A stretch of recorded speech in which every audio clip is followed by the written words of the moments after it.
siyang nagtanong. Sino nga ba ang hinahanap ninyo?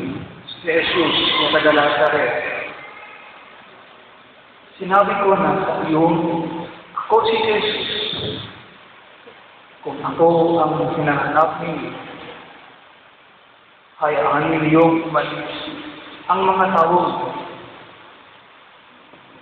Sinabi niya ito upang matupad ang kanyang salita. Walang mapapahamak kahit isa sa ibinigay mo sa aking Ama. Binunod ni Simon Pedro ang kanyang saba at tinagang ang itin ng natigpas ang hanatenga ng alibig yaon ng pangating Marko. Sinabi niya ito kay Pedro. Isalong mo ang iyong tapat. Dapat kong ininin ang talis ng pagkakero na ibigay sa aking Ama. Si Jesus ay pinatili at inapos sa mga bantay ng Diyos at nakpangkat sa mga kawat sa pamumuno ng kanilang kapitan.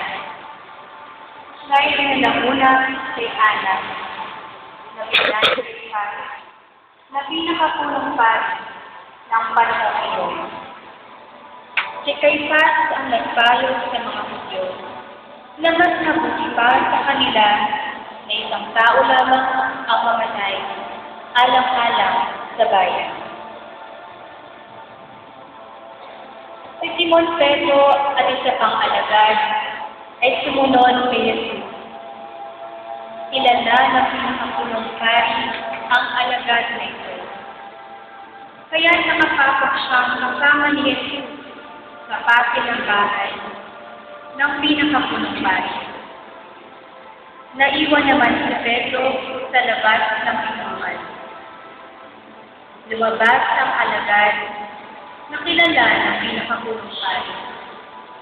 Kinausap ang dalagang nagbabantay sa pinto at pinapasok si Pedro.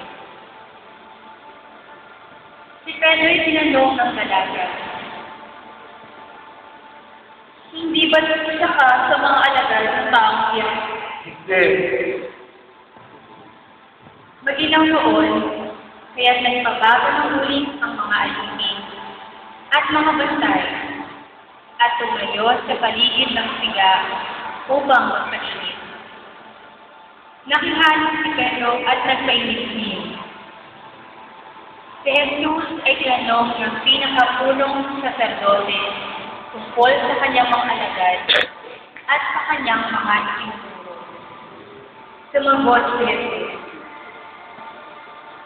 Hayagan akong nagsasalita sa kanila.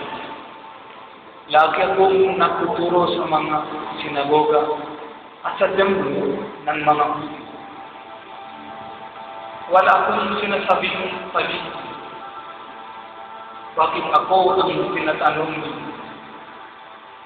Ang tanongin ninyo ay ang manakarinig sa akin. Alam nila kung ano ang sinabi ko.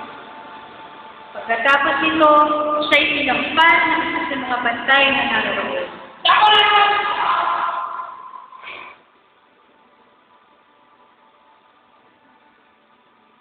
Bakit mo sinasagot ng ganyan ang nakabulong pari?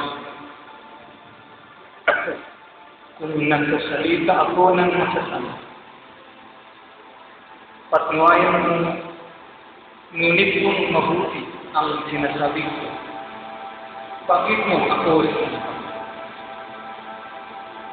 Si Jesus na nakagapos sa panahon ay ipinagdala ni Ana si Caiphas, ang pinakapunong pari.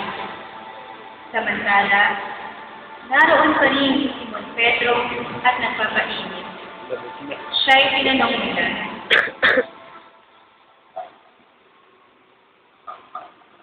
Hindi ba talaga sarili ng taong yan?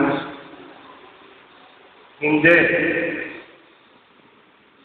tinanong naman siya ng isa sa mga alipin ng pinakapunong pari. Kamag-anak ng anak, pinagpasan niya si Pedro.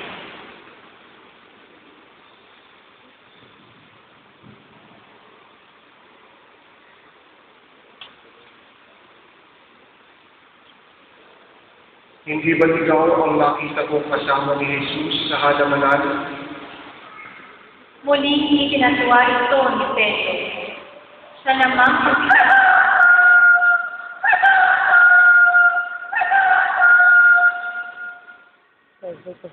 mula sa Kapatakot yung manok na. si Jesus ay dinalalat sa palasyo ng gobernador. Umaga na noon, hindi pumasok ang mga Hudyo sa palasyo ng gobernador.